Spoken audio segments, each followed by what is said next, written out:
Welcome to the Independent Agent. Here is something most Lake Norman listing presentations get wrong. Your seller does not own the dock. Their property line ends at the 760 line, and everything below it, the dock, the lift, the seawall, sits on Duke Energy's property under a Duke Energy permit. So the premium you are pricing is not a feature. It is a permit file, and you can read it before you set the number. Section 1. The 760 line rule. So to really grasp the magnitude of this pricing trap, we have to completely reframe how we look at this particular body of water. You see, Lake Norman, North Carolina, isn't just your standard natural lake where normal riparian rights apply. It's actually a highly managed hydroelectric reservoir.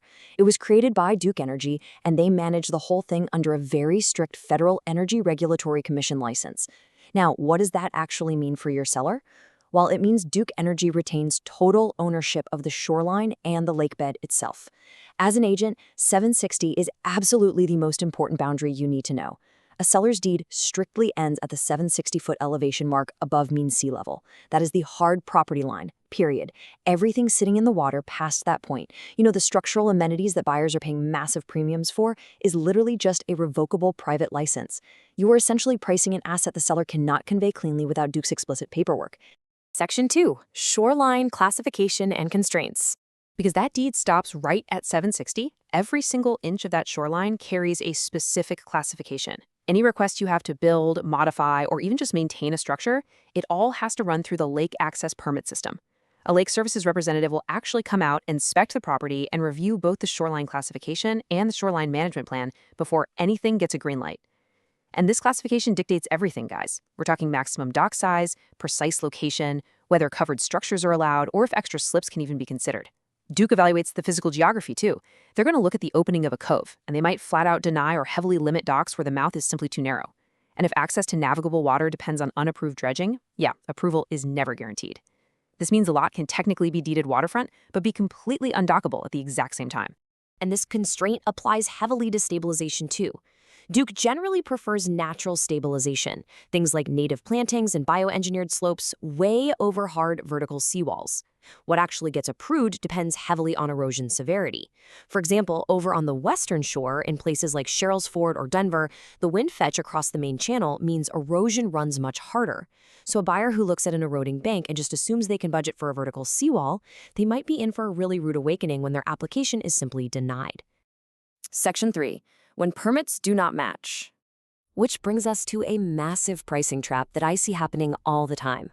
What happens when the magnificent physical dock you are looking at doesn't actually match the Duke Energy file? Picture two listings on the same exact cove in Cornelius. Both are marketed as having a private covered dock with a lift. Listing A is perfect. The as-built structure matches exactly what is standing and permitted. But listing B? A prior owner decided to add a covered platform well after the initial permit was issued.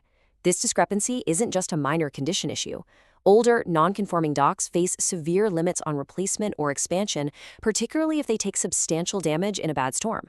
The adjustment you make here isn't a simple line item for repairs. It is a massive, unquantifiable approval risk.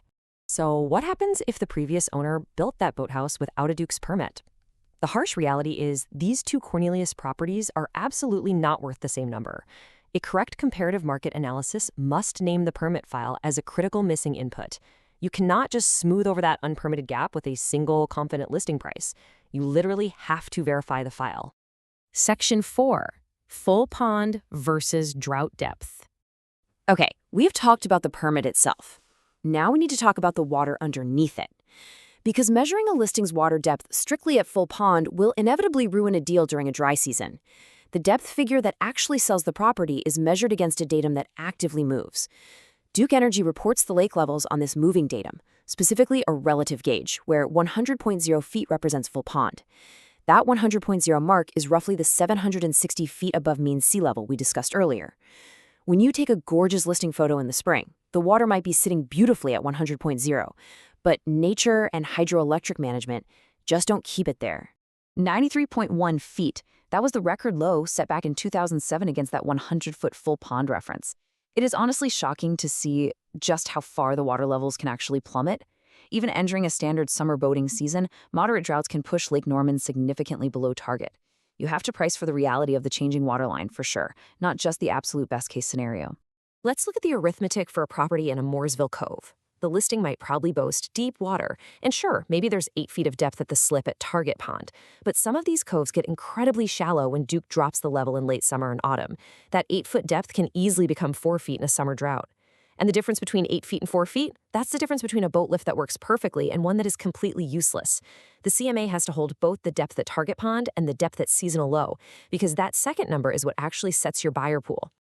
Section 5. Comparable shorelines over comparable locations. So how do we actually solve this data trap? It requires fundamentally reprogramming how agents pull comps for towns like Davidson, Huntersville, or anywhere else around the lake.